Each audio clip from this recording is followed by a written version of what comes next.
Good evening, Blues. It's Steve, your host. I'm joined by Mabsy and Matt. Hi, guys. And All right, we're okay. previewing the Everton Brighton game. We've still got a smile on our face because, of course, Everton haven't played yet. But come 5 o'clock on Saturday, it remains to be seen how happy or sad we are. It all kicks off it's a short summer, obviously, with the Euros and everything else that's been going on.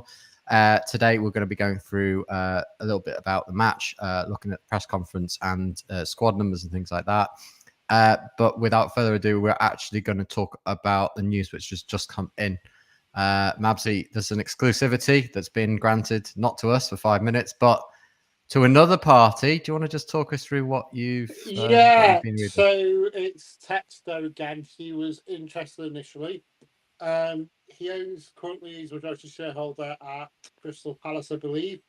And yeah, he then I think he was in the running, then was out the running, and then the other group came in, and now John Texas come back in. I think initially he said that we were asking too much money, so who knows what's happened. But also there's the issue of the Crystal Palace, because you can't own two clubs in the Premier League in English football. So that's going to be a massive thing, because obviously he's not going to have time to complete and sell his Palace shares unless miraculously someone is going to buy his Palace shares. So I don't know whether there's going to be an agreement that he steps away just with the Premier League or the football, the FA, whoever decides that. I'm just, So what's next? How long is the exclusivity for? I don't know exactly how long the exclusivity is for. Actually, I've not gone to that. I don't think it's been. I don't know how long exclusivity is. So it's a bit early days, isn't it? Really, is this something you think that we should be excited about, or should we just be cautiously approaching this? Because we've seen, a couple of these exclusivity periods and nothing coming forward. Well, being a Blues, it's hard to get excited until the ink's shine on the papers and text. I think there's a lot of hurdles to overcome. I think obviously the stinker 777 has still got to be sorted. Massively about the Crystal Palace issue. That's a huge issue as well to me. So there's a few stumbling blocks in this deal. So let's get Matt's opinion. Yeah, Matt. Obviously, aside from the pitch, have you been following what's going on off the field? Yeah, I think it's. I feel like it's more kicking the can down the road more than anything, isn't it? I think he got funding from MSP, funding from 777, funding from God knows whoever else he's had funding off the past couple of years, and now, it looks like Texter's coming in. I think the difference with Texter is he can't actually give any money while he's still at Palace. From I don't know if you guys have seen it from other sources, it seems like Mashiri's sort of gone rogue again, which is more alarming than anything. You want to be optimistic. You absolutely want to be optimistic on it, but it's one of them that, exactly like Mabsy said, like until he's holding the scarf up above his head and that, you're not really interested in it. It's gone on too long now, hasn't it? It's one of them. But I mean, the last time someone was stood with a scarf above their heads, we got an absolute sociopath in, didn't we? So yeah, you've just got to be quietly optimistic and just sort of get on with it. And yeah, if it happens, it happens. I know we're going to touch on it later. I think Dyche sort of alluded to that in the press conference. I think it was Julia Bold asked him a question, and he was a bit like, "Yeah, it is what it is. If it happens, it happens. If it doesn't, it doesn't." Yeah, I mean, obviously he's doing a good job of kind of just making sure that people remain focused for this first match. Well, we'll just keep watching this space, and of course, keep you up to date, everyone, with what's happening off the field, really. But I suppose that this is a big one because we're going now into our final season at Goodison Park, and Everton take on Brighton. It's a 3:00 kickoff, believe it or not. And actually, Everton have a few of these, which is a bit strange. I'm waiting for them to be moved, obviously, to irritate people that have booked train tickets and all sorts of things. But came to October now. To the end of October, so being sorted. So it's locked in, is it? Yeah. So we play Brighton, and obviously we've got the crowd behind us, and basically Daesh wants it to be. I mean, it's a cliche, but he wants it to be a fortress. He says with the home crowd and the support, we want to give everyone value, and starts with winning. I think the most important thing is just getting off to a good start, isn't it, Matt? How are you feeling about the season and in general going into this first match? Everton are in good shape. Do you think we've prepared as well as we can, or do you think there's still massive gaps? Yeah, I mean, there's obviously gaps, but I mean, and again, I'm sure we'll touch on it with the injuries. In terms of preparation, I think historically, if we've had a really good pre-season, we tend to panic because it normally means we've got a bit of a fall coming. We've had a really mixed bag, some pretty poor results, but again, like it's minutes in the legs. You know, the likes of Calvert-Lewin, this is his first proper full fit pre-season in 3 seasons now. So what, 4.5 years? I mean, the fact he's completed 70 plus minutes every game bar, I think one. I think that speaks volumes. He's got minutes in his legs. He should be fit and firing. The squad itself obviously isn't complete. You know, the right back is obviously the biggest issue.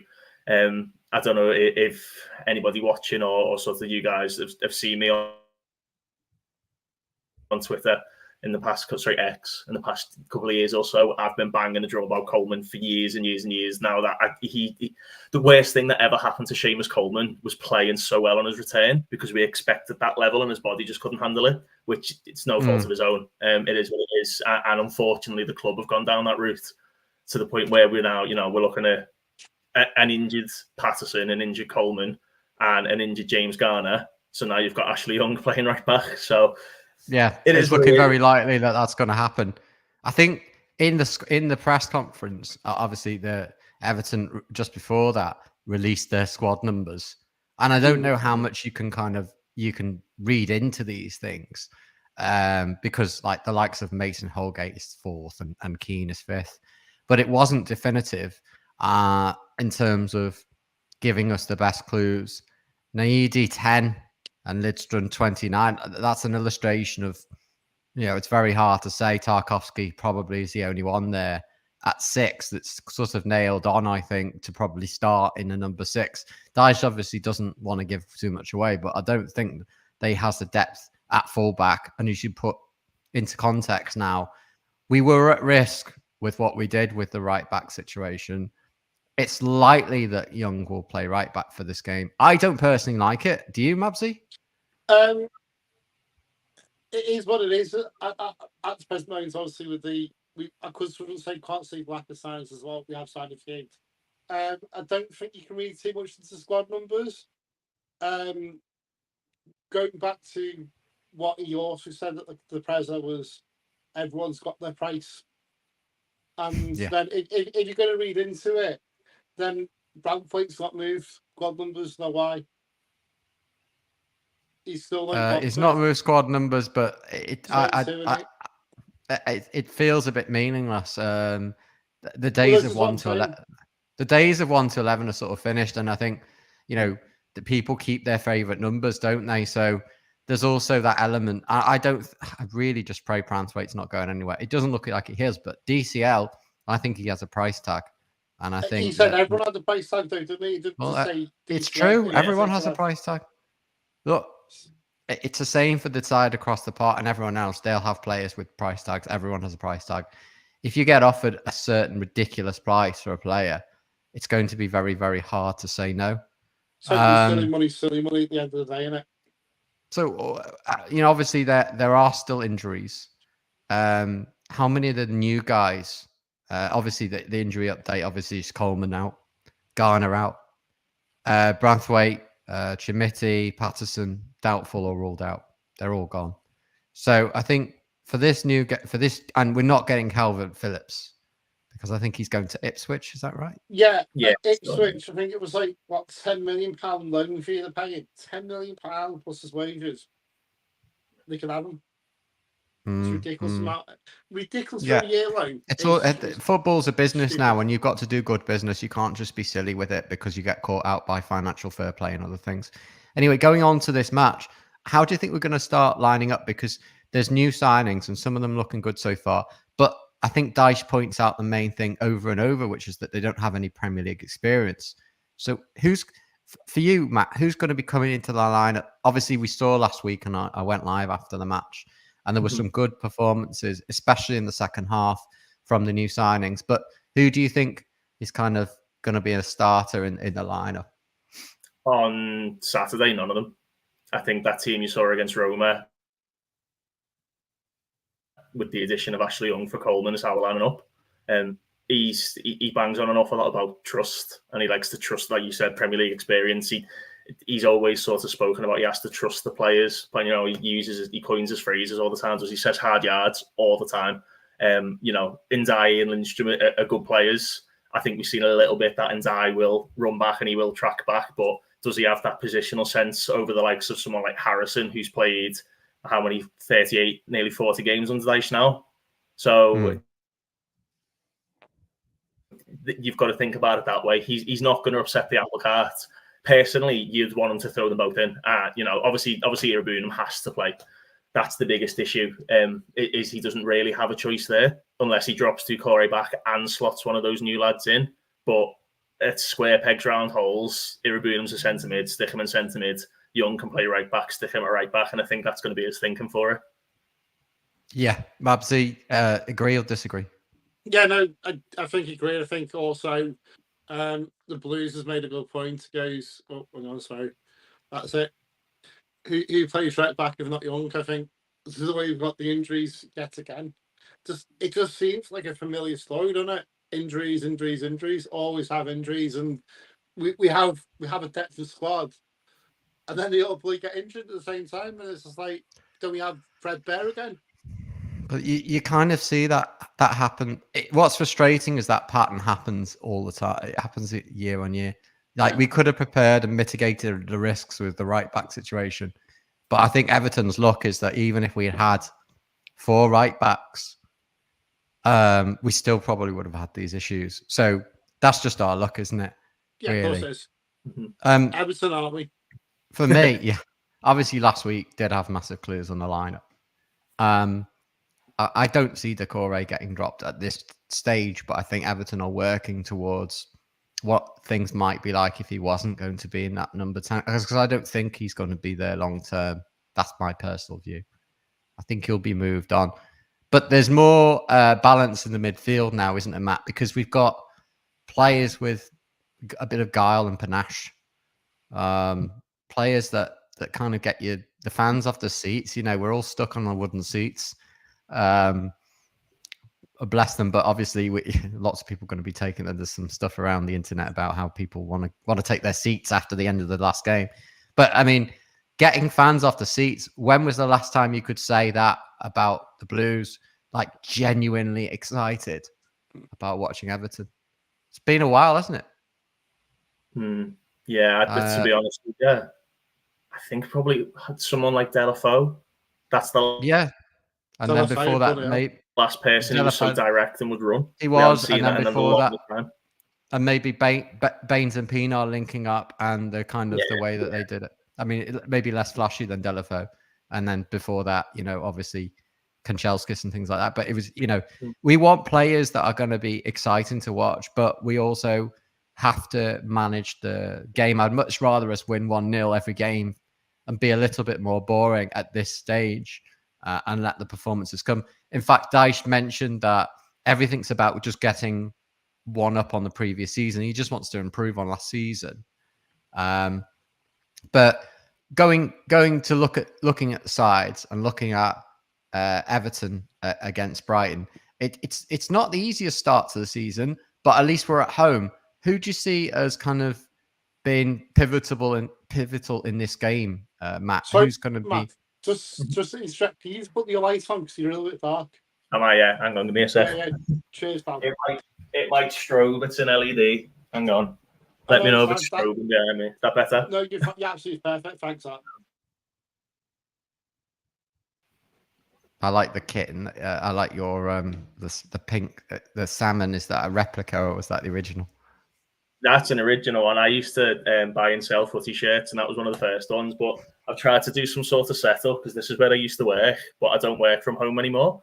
So I was like Long throwing gone, them in, stuff in the background, like let's just make it look like some sort of setup. But No, yeah, any setup's a good setup, but one with Everton memorabilia in the background.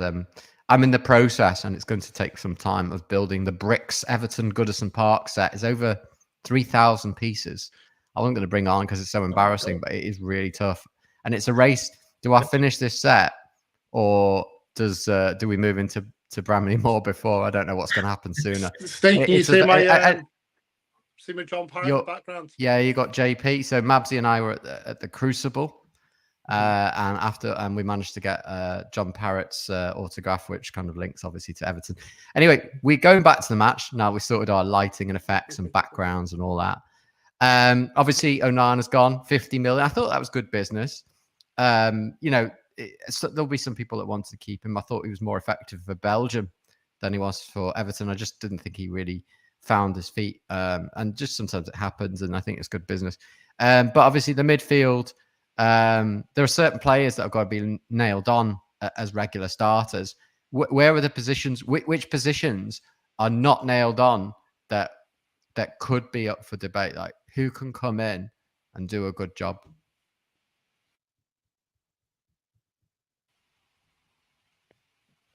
Just for me or Mabsy, sorry. Yeah, for you, Matt. Sorry, yeah, I'm getting a bit of lag. Yeah, I think in terms of your starters week in, week out, but then like I mentioned it earlier, right back, even when Coleman's back, I don't think right back's nailed, because I think this is the season Patterson has to do something more and prove he's either going to play, or they need to make that decision on him, and the only way to make that decision is by him getting game time and then deciding that way. Alternatively, you've then got Garner who can play there. Not square pegs round holes, but as you mentioned, Onana, we've not replaced Onana. Irabunum is fantastic, but he's not the Onana replacement, and I don't think he was ever meant to be. So him getting sort of thrust into the limelight is going to be tough for him, but he looks assured. I mean, I don't know if you guys either went or watched the Roma game, but he's playing against 2-3 Italian international midfielders there, one of which he went to the Euros and he was dancing around him. So, there's positives to be taken there. I think left mid is absolutely nailed, but then you've got your attacking midfielder, your right winger, and personally, I don't think striker's nailed either, because if he's not going to sign his contract, I think that conversation needs to be out with Calvert-Lewin. Look, like, we either need to cash in on you, or you sign and stay, because we can't afford to lose you on a free. Yeah, so that's it with him, isn't it? I think even like for Newcastle, I want to see him gone. If he doesn't want to sign a contract, I do want to see him gone. Yeah. Personally, it's just you know what, I think it's just a shit house. Really, the amount of time that we've given him to not protect his value. We had an agreement with him saying, look, at the end of the season, we'll sign new contracts so we can keep some of your value. After he fucking owes us that, so you know what, sell him. He doesn't want to sign. There's no loyalty there. And after what he said at the end of last season, he can go as far as I'm concerned. Mm-hmm. And then he's not, because obviously Dash isn't seeking on better either, is he? So that's another one. No, I don't get that. I don't get why he's not keen on Beto. I don't think Beto's had the He run. made a really interesting comment in the presser. Sorry, he made a really interesting comment about Beto, and he said that Beto is fit now, and he wasn't last season, and that was a conversation they had with him at the end of last year. So whether that now comes more into the thinking, that's maybe something interesting. But I think this particular game, he needs to find some sort of nailed down squads, because as many signings as Brighton have made and whatnot, that's not a completely placed team. That Brighton team, they signed 2 players in the past 2 days. They've got 4 right wingers through the door, but they've already got 3 or 4 on the books. So their team's not as nailed as maybe our team is. So I'm quietly confident. But yeah, I absolutely echo your points about Calvert-Lewin. I'm not his biggest fan. I think his hold-up play is a bit of a myth, to be honest. Hold-up play is holding the ball up and bringing us into the play. Knocking the ball on for nobody. He's not holding the ball up. And he does that time and time again. I mean, to be fair, he's not always had a striking partner. But, I mean, the derby was a good game for him. And he had a good game against Roma. I thought he took his goal really well. But as you hit the nail on the head. I mean, he's just not had consistency. He went on that terrible run, and it just goes from bad to worse, doesn't it? And I get it, but I think you might be right in the sense that he's possibly going to be out the door. We don't know whether that's going to be this season or it's going to be this week. But I think that what Dyche has left for me is a door open to say someone's got, I don't know, however many million, that you can knock on my door before the end of this month, before the window shuts, and there might be some business to do. And I don't know whether he's preparing for that with his fitness or whether he genuinely wants to stay at Everton and be part of the Bramley Moore Dock era. But since you mentioned Brighton and the number of wingers they've got, who should Everton be kind of looking to? You know, if we had the tactics out and if we're behind the scenes at Goodison now with a whiteboard, who would you kind of be like looking out for in the Brighton side as a massive threat for Everton, and who do we need to keep quiet to be successful in this game? Obviously, the last time we played played Brighton, it was 1-1 at Goodison, and that was November last year. It was a long time ago, actually. Actually, Ashley Young scored an own goal, I think that did. But anyway, who do we need to keep quiet on the Brighton front? I think it depends. Again, like I said, they're not a nail team. Sorry, I've just seen Emma's comment. Can you highlight that, please? Because that's another point. I'd bang on to the cows come home. But if you can, yeah, there you go. But yeah, just to touch on what I mentioned with Brighton not being a nail team, it's really hard to sort of predict how they're going to line up. You know, they've got Minter, who looks to be the real deal. Newcastle, obviously now in the market for a right winger, had to sell him because of the silly PSR rules that are in. Nightmare for them, you know, Brighton's gain. But then they've just signed, who else? They've got that Gruder who came in yesterday. I probably don't see him starting. So in terms of their attack and all that, you've got to go with the players that you know. They've got Matoma, you've got... Sorry? Is he even going to be eligible to play? That Gruder? I don't know. That's the thing. I don't know. I don't know because the game's tomorrow. The deadline was probably today, wasn't it? That's the thing. So yeah, you've got to go with the known quantities. So your Welbeck, your Matoma, João Pedro. I'm trying to think who else they've got fit because they've got quite a few injuries as well. I've just been having a little look up. You know, they're missing like Estepinian, they're missing Lamptey, they're missing Verbruggen, they're missing and then Enciso, like these like attacking or like defensive players who help facilitate their attack are all out. So it's a bit of an unknown quantity, really. That they, from what I've seen of them pre-season, very high pressing, very quick on the counter, but they will go long as well. They scored a few goals from the Argentine lad at left back, just launching it and going through behind. So I think they've definitely got the capability of actually mixing it up. They've got new manager as well, haven't they? As well, so he's like a young. Is he young? Isn't he? He's like, mate, he's a year older than me. He's 31. Yeah. Mad, isn't it? That's just absolutely nuts. It's crazy. Yeah, and he's still younger than Ashley Young. A lot younger than Ashley Young. That's mad, isn't it? I think.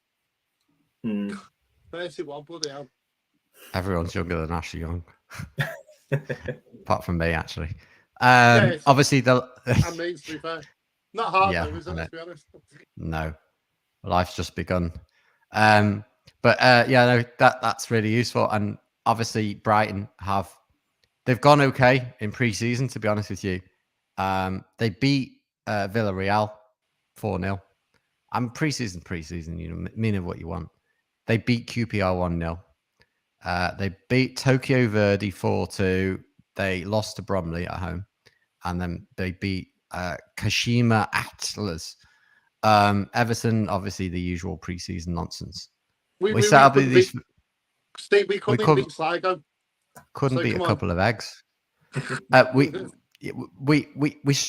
just don't know what it is.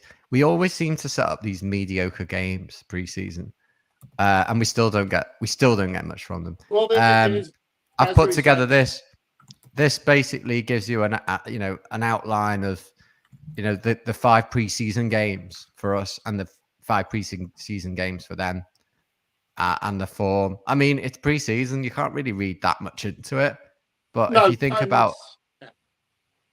about the main stat that you would look at is like the head-to-head between Everton and Brighton.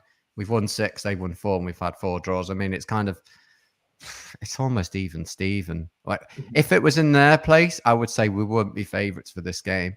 But at our place, it's pretty much, I think, even Steven, almost all 3 scorelines. Do you agree? Disagree, guys? Yeah, it's going to be a close game. You know, as you said, I think that the question from Julia was kind of spot on. You know, we need to make the fortress, but I don't think in the press conference they had much to go on, to be honest with you, because again, we haven't really started kicking off the season, so it was a light-hearted one, wasn't it, really? With the questions, and also I found interesting he said, with regards to the friendlies, they made them local this year to get the fans to go and watch them, and I went up to Preston, but I would have liked to see a tour of somewhere, but you know, a bit more commerciality, getting our name out there. So I think again we've missed yet another trick on our pre-season. Yeah, and it's also the quality of the opposition with respect to sides like Preston and Coventry. The other, I mean, look, yeah. Well, we know why that game was staged. Yeah, obviously. We've seen, we saw there that you know, we played Roma. Maybe that's an eye raiser slightly. I think we know why that was the case as well. But I think that Brighton, they look like they've played Villarreal, a good side. But I look at some of the other Premier League sides and their preseason fixtures, and yes, they're playing each other in America and all that. But the games are a lot bigger and they're a lot more important. So they're going to prepare better, go into it more. But they've got bigger squads, so maybe they can do that. We seem to do this every season. It's a pattern that we're kind of used to. The only thing I saw with Everton this season, Matt, was that we made some signings. And normally at this point in the season, we're talking about who we haven't brought in and that we've done no business. We've actually done a bit of business. Yeah, nice and early. Doesn't sound like they've got all their targets in. But what I do quite like, it seems like regimented, whereas, you know, I remember, obviously we all remember, but like the Koeman year, it was like, right, go get him. And it was great. And we were spending all this money, kind of like Brighton are doing now, which is completely different to the model they're normally used to. It's very strange. But, you know, as I said, they've signed 3 right wingers. We've signed 2 number 10s, but those 2 number 10s can play number 10, can play number 9, can play out on the wings. So it doesn't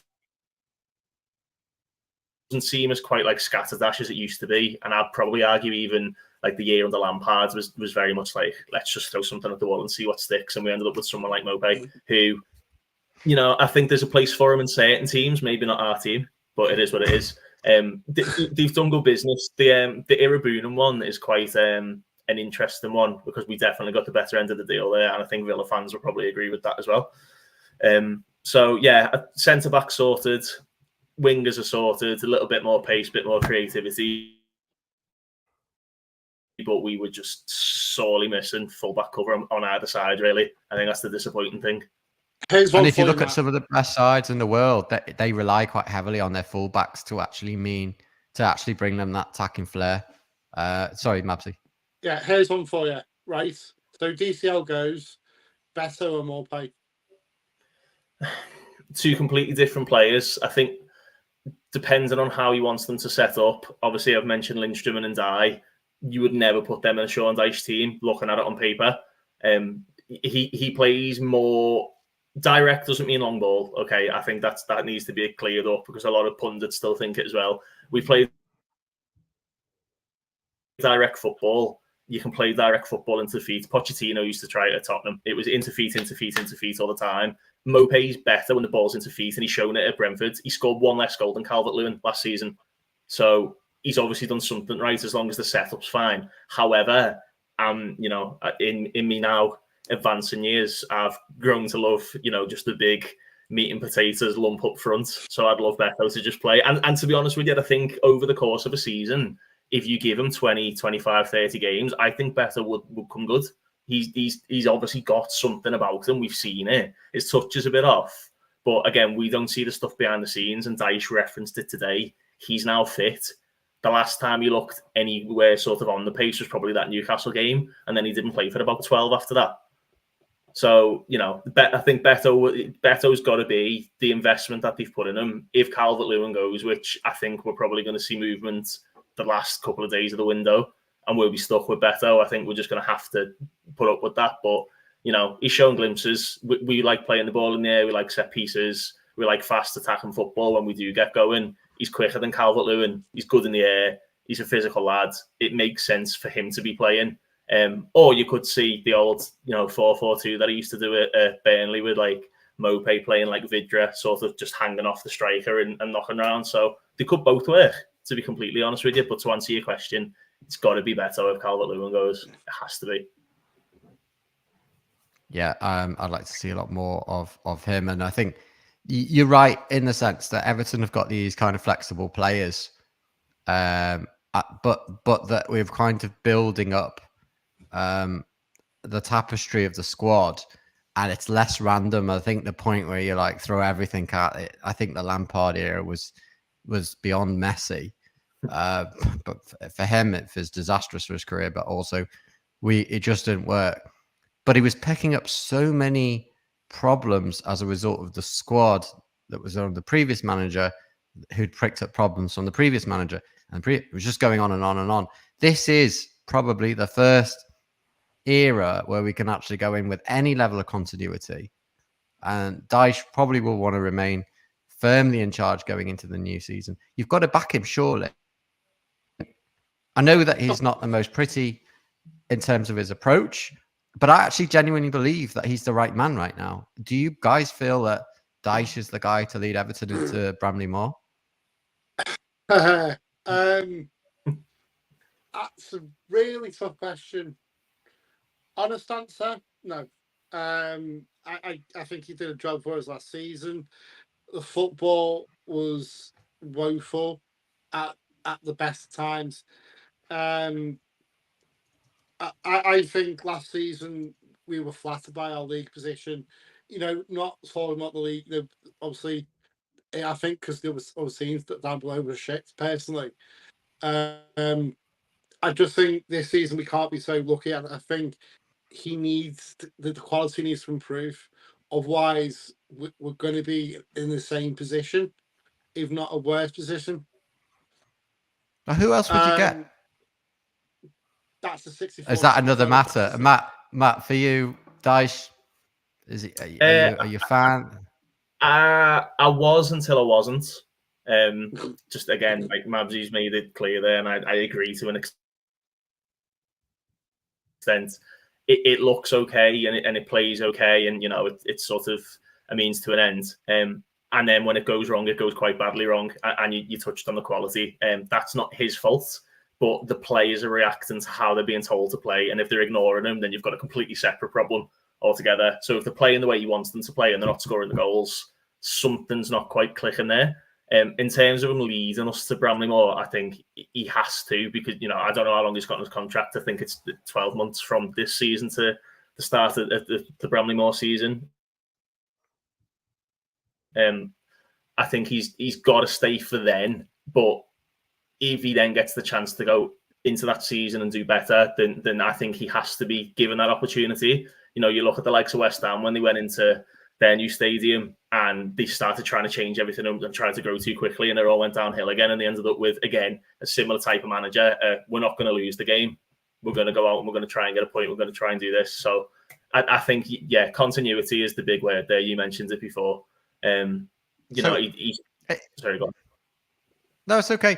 It's continuity. Obviously, it's something that a lot of people don't get because everyone's really harsh. Everyone's such a critic these days. There's a million camera angles. The media's all over it, and you have platforms and all sorts of things going on. So we have more to go off than ever before, and everyone's a big critic. Patience is not something that you get in the Premier League these days, and unfortunately, we've seen just series after series of Everton managers in quick succession, and I think that that's affected and almost destroyed the heart of the club from the squad point of view, as well as off-field matters, poor management, and he's rebuilding that. And I can see that he's not probably the prettiest manager on earth, but he's looking at it from a business point of view. He's good at deflecting issues that aren't. He says, they're all politically correct answers, but he says the right answers. And I do genuinely believe that when he comes out with a press conference, he's not full of BS.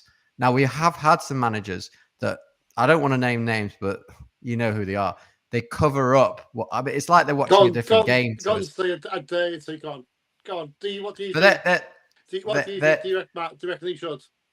I mean, I'll throw a name out there, and I think he was the biggest bullshitter that the club have had, and it's not going to go down well. But I think Carlo Ancelotti was the biggest bullshitter the club's ever had. But I'm going to leave it at that, and we can talk about that another time if you want. There was instances of Koeman, Lampard, the red guy, don't mention him. And yeah, I'd rather not mention him. Still can't believe it happened, to be honest with you. I thought it was an April Fool. Nightmare, wasn't it?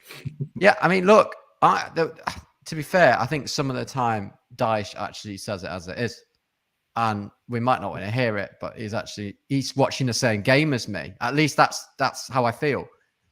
With some of those managers that we've had before, I'm like, you can't be serious. Why are you covering that up? Why aren't you mentioning that? This is obvious. Why are you not mentioning it? What game were you watching? Are you not watching us? And it's really frustrating as a supporter because you feel like you've got a misalignment with the manager. Ancelotti, I don't know whether he just had, he obviously he's very clever, but also I think he had the respect of the dressing room as well. Sorry, Mabsy. Yeah, so I put Peter's comment up on have you seen it? So Daesh was lucky certain players turned towards the end of the season. He made no change. He made subs and still played that position. Never set up to win, just not to lose. And I agree with that. We can't do this season. And that sort of goes hand in hand with the point I made earlier about Calvert-Lewin. Peter's mentioned players turning it on. I think Calvert-Lewin scored, 5 goals in his last 9-10 games, just getting a goal every other game. And then all of a sudden, it turns out he wants to leave and he's not signing a new contract. Not that he's openly come out and said it, but if he wanted to stay, he'd have signed it. And from all accounts, it's a big lucrative contract. So if he's got a player like that in his team who was underperforming at the start of the season, wasn't doing well, went 12 games without scoring a goal, and then all of a sudden turns it on, is that, again, a case of the players not listening to him and players like that? We saw Doucouré play for a contract, scored the goal against Bournemouth, got his contract, thank you very much, started the season well and dipped off again. It's a hard thing, and I think people don't understand a lot of the psychology in football and sort of what goes on behind the scenes. It's very easy for us, again, as fans, to sit there and be like, this player's not doing this not doing this, but you don't know why. That Burnley documentary that got released the second season the other day, that clip of Company having a go at Goodmanson, and you can see he lost the dressing room from there. And you go through X, you go through Facebook, whatever, and you look at any of these Burnley pages, and they'll tell you the exact same. They went on a 15-game losing streak from there. Yeah. So you don't know what's going on behind the scenes. So something like this. Netflix, was that a Prime or Netflix? It's on Sky, actually. Sky Sports. Oh, is it on Sky? Yeah, While I was talking of documentaries, I see that the Shikes documentary hasn't has it. Imagine that. I was looking forward to that comical valley towards the end of the season, but there wasn't the dream that Amazon wanted, was it? Yeah, I got a friend who actually got interviewed for that in one of the pubs on the Vale. I'm not going to name him. But yeah, I mean, even that, I think, again, narrative gets spun, doesn't it? I'm technically spinning a narrative saying what I feel about Calvert-Lewin. My point is, we don't know what's going on behind the scenes. We don't know whether players are not listening to him. We don't know whether someone like Calvert-Lewin does want to leave. Does he maybe want a little bit more money? Does he want more assurances of this? You don't know, the psychology behind it. And I get that, but he's refused to sign a contract is more than entering negotiations matters. That if he wanted more money, then he would surely be negotiating. But to say, and it's always this is coming from his agent, basically come and get me. I'm not signing a new contract. I want to leave. Yeah. That's the premise of that, because obviously that's not coming from Everton. Let's be brutally honest. So we all know it's coming from his agent. Yeah, and that's the thing, isn't it? He's not outwardly come out and said it. And he seemed to be one of the ones when we were going through real struggle that would sort of stand up and say things. And he was going on the telly, and even when he was going through his personal issues, he was there. He was putting himself across. And then all of a sudden he's gone quiet. And then I don't know, was it the club or was it Sky? I can't remember who put the interview out with him a couple of days ago. I think that was a bit of a lead balloon, wasn't it? Like, I didn't see it, to be fair, no, but yeah, he's come out and saying he's raring to go and he's excited and he wants us to do well. Sign the contract then, mate. yeah. Like, if you're ready to go, sign it. Well, this is it. Is like, he says the right things in the media, again, referencing last season, he was rallying cry, and end of the season, he was like, oh, yeah, love this club, blah, blah, blah, did our best, and, we survived, and then, bam, not signing the contract. Yeah. So, I believe it, because I believe that this is directly come, and the way that Sean Dyche kind of hinted in the presser today, he isn't signing a new contract, and I believe it's all true.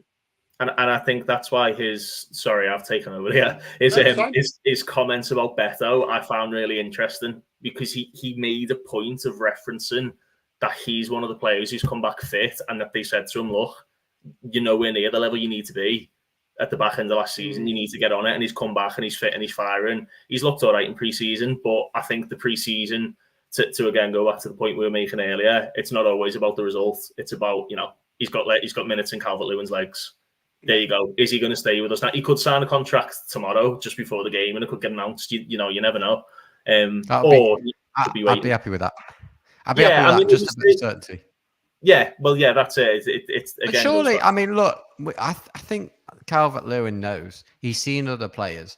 The grass is not always greener. He won't be a nailed-on starter every week. He'll probably be sitting on the bench earning fortunes or on the stretcher. Hopefully not on the stretcher, but he's what I mean is on the physio bench. But the point is, the grass is not greener. We have a brand new stadium that's going to be used in the Euros. And I don't know if you know this, but they're not using Anfield. They're using our new stadium. So this is going to be a flagship stadium in the country for the Euro 28, England, UK and Ireland, to be politically correct. But if he wants to go on somewhere else, I don't believe the grass is greener. He's not going to necessarily turn into some overnight goal machine at Man United or some other side. I think he should stay and nail on his side, because I think we're building for the future. But maybe he thinks differently. But is Tom now more interested in his modelling career, and this is just his income, and he loves his modelling too much? He does love his modelling, and I think he's appearing a lot on GQ and things like that, isn't he? Mm-hmm. Usually with a pair of tights and a skirt. But aside from that, I did think that he played well in patches towards the end of the season, and form is everything. He does have some games under his belt. And I think unless something weird happens, I think he'll be playing up front for Everton on the weekend. Which kind of brings us on to the final bit of our show before we wrap up, and that's our obligatory predictions. And I'm going to let Matt go first with the prediction. So how do you see this game going? Obviously, there's two ways of going this. You can predict with your heart, or you can predict with your head. I want to say this is my head, because I'm quite an analytical thinker, and I did tweet about it a little while ago, saying that their little young nerdy managers never experienced the Premier League and the type of football they shall bring. We love counter-attacking football. They love attacking. I'm going 2-0 Everton. I think at the back, they're not great. They weren't under De Zerbi both seasons, and it's the same two centre-halves. They've now got a new left-back in who only played a couple of games last season, and potentially a 35, 36-year-old playing at right back.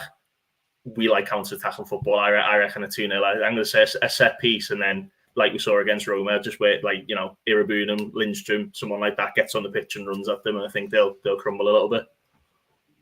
Okay, that's good. I'd be happy with that. Mabsy, are you aligned? Yeah, absolutely. I smiled when he said 2-0, because that's exactly how I think 2-0 Everton. I think a DCL goal. And maybe a Lindstrom magic, like he did in Preston. Mm-hmm. Okay, cool. Yeah, that's good. Good predictions. Obviously, clean sheet is important. Yours? I'm going 1-0. I'm going 1-0 to Everton. Of course, you know what this means. If we're all predicting a clean sheet to 0, or goals to nil. You do know what this means. This means we're probably going to be coming back to a 5-1 defeat.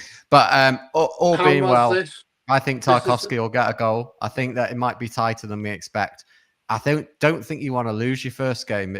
It's something we've been okay with for the last season. But I think generally the fear of losing your first game is just not ideal. This is going to be the last game at Goodison Park. The first game, you mean? Yeah, that's what I meant. Yeah. Yeah. So the last first game. Last first game. That's really weird, and it's going to be emotional to be at. I'm lucky I've got a season ticket and should be able to get to most games. But yeah, it's going to be bittersweet. It's going to be bloody horrible this season, just because it's going to be the last one, the last derby, you know what I mean? Everything's the last at Goodison, and I'm going to be in two minds. I've really got it, let's be honest. Yeah. It's going to be an emotional season. It's going to be harder than ever to get tickets. Everton are policing tickets online more than they were, really badly. That's another subject. We could do a whole stream on this. I think they're using a sledgehammer to crack a nut on this one. But they're chasing down the wrong holes, aren't they? Absolutely. But at the end of the day, then it's a double-edged sword, because we've always said for a long time on this channel, I've said on Twitter, so that everywhere, and a lot of people said that we need to be more commercial. Mm-hmm. And what are Everton doing? They're becoming more commercial, and now we're not liking it. But at the end of the day, that's what we've asked them to do. Yeah, there's an element to that. There's an element to that. But you take a fan site like Twickets, which is all about face value or below, and it's just about making sure fans have that fair ability to get tickets. Correct. Everton have created a system that penalizes people who want to go, because first of all, you have to be a member. Second of all, you have to transfer to your friends. You have to go through the system, and you won't get the same amount of money you would if you sold it for face. And so whole system is frustrating. Yeah, but I totally agree with you. It makes the club money ultimately. How much money? I don't know. Does it even add up to be a few weeks of wages? But everything happens, as we all know. See, this is where FFP comes in. The more money you get, the way you get from the financial fair, or PSR, so I should say, regulations. So I get it. To me, it's frustrating, because I work away sometimes and I can't get to games, and it's just going to make it difficult. But criminalising people for selling one or two tickets, and potentially risking the season ticket is wrong, right? I get the site where you look on StubHub, you look on these dodgy websites, and they're going for like 200-300 quid. That's totally wrong. Yeah, we're talking about face value, Mabsy. We're talking about face value. My point being is, Everton I know I'll just talk about the commerciality and everything like that, but as well, they're using a sledgehammer to crack a nut and potentially criminalising people who work away, are sick, can't just make the game, and wants to give someone an experience going to Goodison. People can't afford to buy memberships. They can't justify it to themselves because, well, I'm sorry, Matt, I'm going to say I live in Reading, just as a prime example, and it's a bucket load of money to come up. I'm not going to go to every game, but I want to go to one season. I'll look on Facebook, get a ticket, spend that money, and that's illegal. To me, it's nuts. And I'm sorry, but there's a huge subject here to go through, and it sounds like a great one for a space. So maybe we will pick up on this, but just to round up what we spoke about today. Obviously, we've gone through the preview of the Brighton match, team news, and things like that. Whether you're watching on Saturday morning, a minute before kickoff, or on Friday evening, or as we are live now on Thursday night, I hope you have a good weekend and enjoy this. I appreciate your company. And obviously, Matt, it's been an absolute pleasure having you So as go on, part of Matt. our show. Mabsy, So, have you got yeah. any closing I'm just going to say, so comments? Matt, where are you going to be watching the game at? I will be watching it very legally for all the authorities watching on my very legal Skybox. Yeah, so just for context to add it there, obviously I'm from Liverpool, but I live near Reading, so I really would like to talk about this on another stream. Yeah. £35 membership, £80 diesel, depending on if I stay at my mum's or not, maybe £100, £200 for a hotel. £55 for the match day ticket, maybe more, depending. I don't know what they're doing, and then obviously all the spending money while I'm there. Yeah, it's a lot of money for people. It's a lot, and It obviously, is, I probably have to book a day off either side as well, realistically. So yeah, it's a huge commitment. Matt, I've lived in London for 20-something years. I had a season ticket for a few of them. I found it was so difficult. What got really difficult was when they kept moving the games. And then I was trying to get up and I couldn't move. And obviously you need deep pockets and a lot of time, and it's getting harder and harder. And I get to as many games as possible, but you're not the only Evertonian. We have a lot of fans that watch us from all over the country and other parts of the world. Absolutely, you're more than welcome. And more than welcome here. yeah, we do what we can do. It's harder now. Again, that's an area that they're policing. But I remember what it was like. I'm showing my age now. In the 90s, when you would have basically it was Everton or Liverpool on Radio City, and I'd have to hang out the window with a radio, and that would be all. What was it? 1548, wasn't it? Magic was it was either going to be on. Well, I think that came later, didn't it? It was Radio City, and then I think they created an extra channel, but I think that's now changed. It was always a away priority, remember? Always away club priority if they both played at the same time. Yeah. I think the only legal way of following the game, if you're not there, is obviously, well, go abroad and it's legal there. Or what is the Everton website. It's just a shame that they can't find a model that allows more people to watch the game live on the weekend. They need to bring this 3 o'clock off. This 3 o'clock moratorium. Well, just make it $9.99 to watch the game and have it done. Don't start. They're moaning and groaning about the number of people that have these dodgy boxes. Yeah. But they've made it so difficult. And the point is, if the fixture sold out, just monetize it. We're willing to pay. The issue is there's a law, a 3 o'clock curfew between 3 and 5 o'clock. But I think that law has been in place for too long now. Yeah, and it is no longer relevant. It's no longer relevant. It's not. But lots to dig into. Just to wind up, don't forget to join us. Like, subscribe, and follow Everton. Your mates, your friends. We started off with a few lads in lockdown talking about the Blues, and now we have over 3,000 subscribers. And we want to get to as many subscribers as possible, but we certainly want to target 5,000. Because that will really boost our algorithm, which is the way that we reach out to more people. Basically, there are certain barriers and breakthroughs. So if everyone who's already a subscriber brings on one person, we'll beat that barrier. I think it would be really nice if we got to 60,000 and we could get as many subscribers as Brammy or Doc. But aside from that, just make sure you tell the milkman. Other than that, obviously, don't forget to join us post final whistle on Saturday. Providing I'm still married, I'll be here doing the whistle post-match analysis.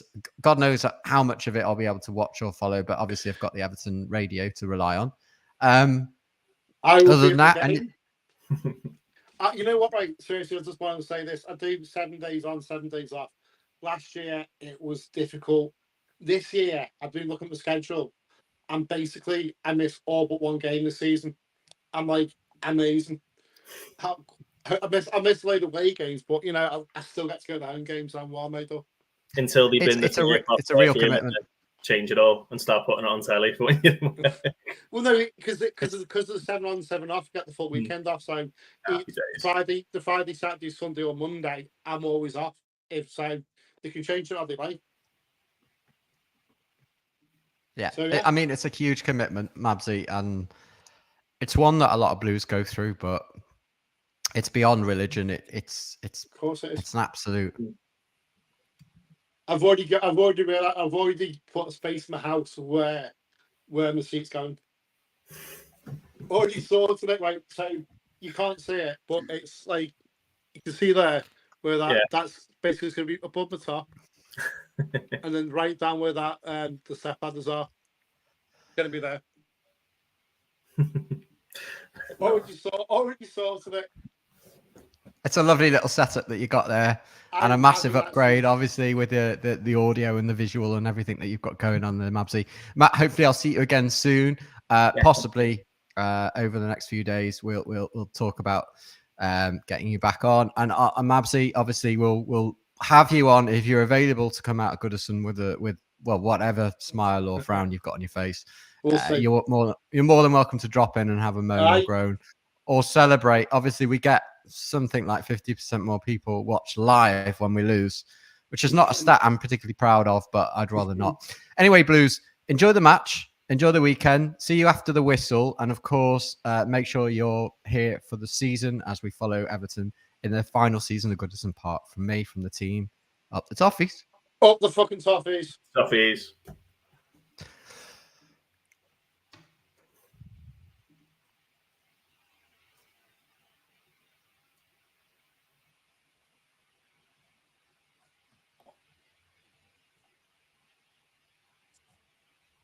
That's still live. Yeah, just bear with me. Hang on. If Caesar's got our end stream.